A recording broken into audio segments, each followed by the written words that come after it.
جی السلام علیکم جی بسم اللہ الرحمن الرحیم۔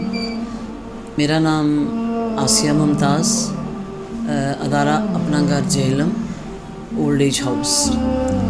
آج میں آپ کو ایک ریسنٹلی جو ڈیتھ ہوئی ہے کل کہانی سنانے لگی ہوں۔ کہانی سنانے کا مقصد یہ نہیں ہے کہ میں لوگوں کو ایموشنل کروں، میرا صرف یہ پیغام ہوگا کہ خدا را اپنے والدین کا خیال کریں، ان کی قدر کریں۔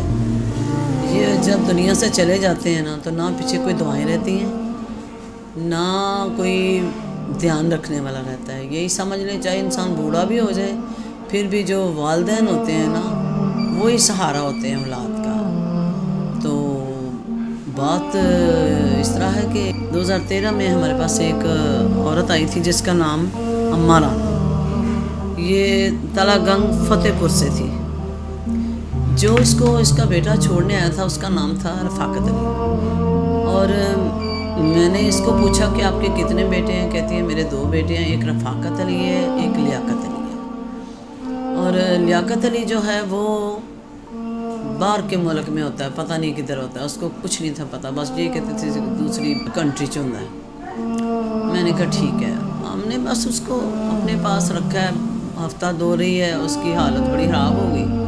میں نے اس کے بیٹے کو فون کیا رفاقت علی کو کہ تمہاری ماں کی حالت ٹھیک نہیں ہے تو اس کو لے جاؤ، 2 دن اس کی خدمت کر لو۔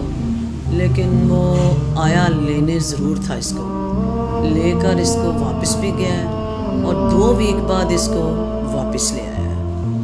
آتے نہ مجھے کہتی ہے کہ ماما جی ہوں میں نہ روندی نہ میں تنگ کر دی۔ میں نے کہا کہ کیا ایسا جادو ہو گیا؟ اس کا بیٹا بھی کہہ رہا ہے کہ اب یہ تنگ نہیں کرے گی، میرا وعدہ ہے۔ جب وہ رفاقت علی چلا گیا ہے یہاں سے تو مجھے کہتی ہے نہیں ماما اندر آ۔ میں اندر گئی ہوں، مجھے قمیض اتار کے بتایا اس نے، اتنے ڈنڈوں کے نشان آج تک وہ نہیں مجھے بھولتے، سر سے لے کر پاؤں تک اتنے بڑے نیل پڑے ہوئے تھے۔ کہتی ہے نہیں مائے میں نہ ہون جاندی، مینوں پتر بہت ماردا ہے۔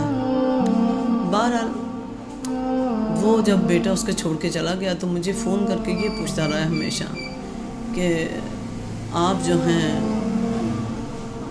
ہیں میری ماں کا بس جب یہ ڈیتھ ہوگی مجھے تب بتانا کہ یہ مر گئی ہے تو اس کو دفنا دینا۔ میں نے کہا بڑا بھائی حصہ تو جب بھی مجھے فون کرتا تھا تو کہتا تھا کہ میری ماں مری ہے کہ نہیں، تو میں بہت پریشان ہوتی تھی۔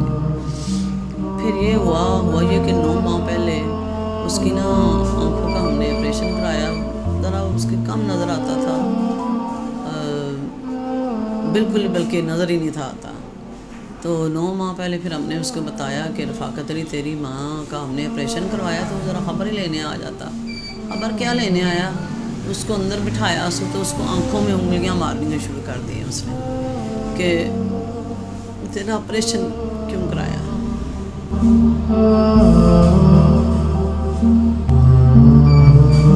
میرے ملازم کو آواز آئی ہے، وہ دوڑتا ہوا آیا، اس نے پوچھا اماں رانو کیوں رو رہی ہے؟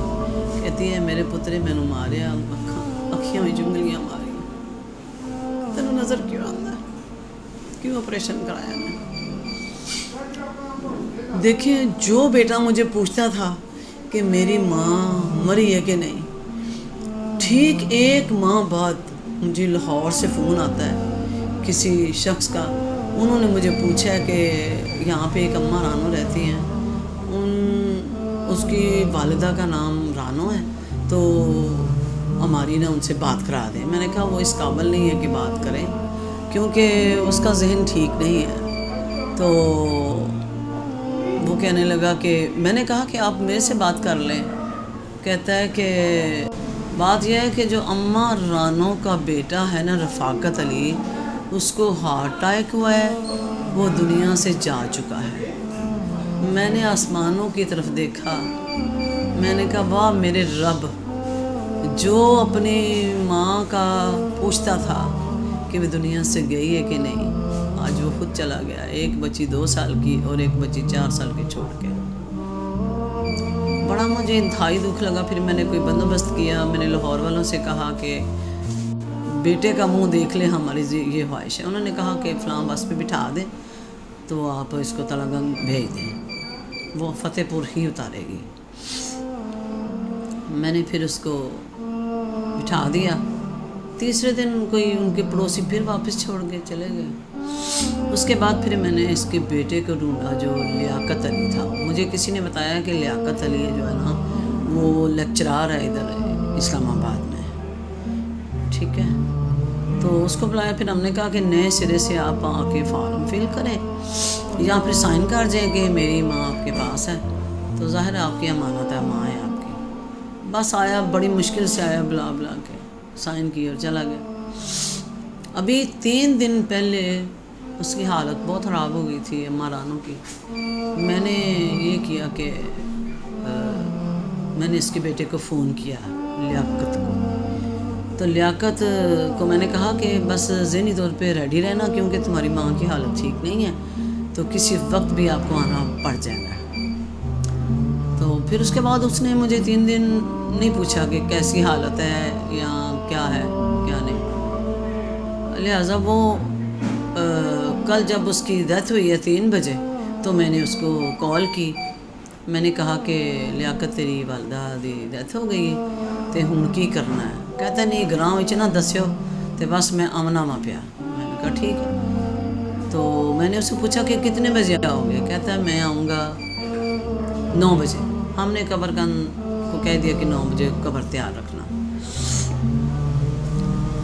اس نے قبر تیار کر لی. یہ 9:30 بجے پہنچ جائے تو آ کے بیٹھ گیا یہاں پہ. میں نے اسے پوچھا ہے، میں نے کہا تیری والدہ ہے 100 وگے زمین کی مالک ہے، 100 وگے زمین کی. تو میں نے کہا کہ اگر آپ اس کی قبر دفن کا کرنا چاہتے ہیں نا تو کر سکتے ہیں. کہتا میڈم آپ مجھے پہلے بتاتے میں پیسے تو لے کے آتا. مجھے اتنا شاکڈ ہوا.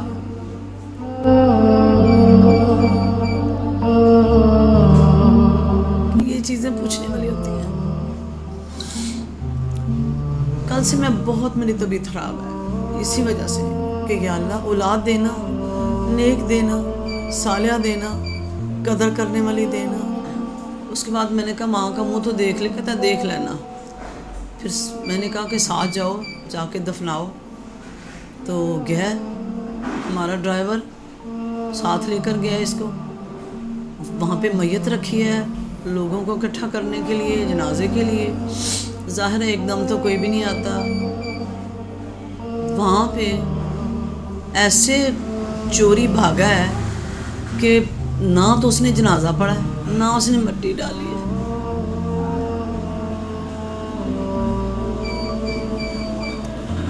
آپ لوگوں کو آج کل کی جو جنریشن ہے، پھر دوبارہ یہی کہنا چاہتی ہوں کہ پلیز اپنے والدین کی قدر کریں. ہم تو خدمت کے لیے بیٹھے ہوئے ہیں، ہم خدمت کر رہے ہیں. اللہ پاک ہمیں ہمت دے. ٹھیک ہے انہیں تو ماما موم نہیں تکڑا دے. لیکن میں دیکھ رہے ہیں آپ کے ساتھ کوئی ایسا مسئلہ نہیں ہے. ہم نے اب دیکھو آپ سب کے سامنے ہم نے جو کیا 8 سال اللہ للہ کیا، اللہ واسطے کیا. اللہ ہمارا قبول کرے. اور آج کا بھی قبر کا دفن کا وہ بھی ہم ہی کر رہے ہیں. اللہ ہمارا قبول کرے. میں یہ ساری آرگنائزیشن میں انہوں نے بہت میری ماں کی خدمت کی ہے اور یہ سارا دفن 8 سال تک انہوں نے خدمت کی ہے اور سارا کچھ یہ جنازے کا بھی یہ کر رہے ہیں، قبر بھی سارے ایکسپینڈیچر یہ برداشت کر رہے ہیں. اور ان کا بہت زیادہ ہماری والدہ کا وہ مطلب خدمت بہت عمل کر رہا ہے. اللہ تعالیٰ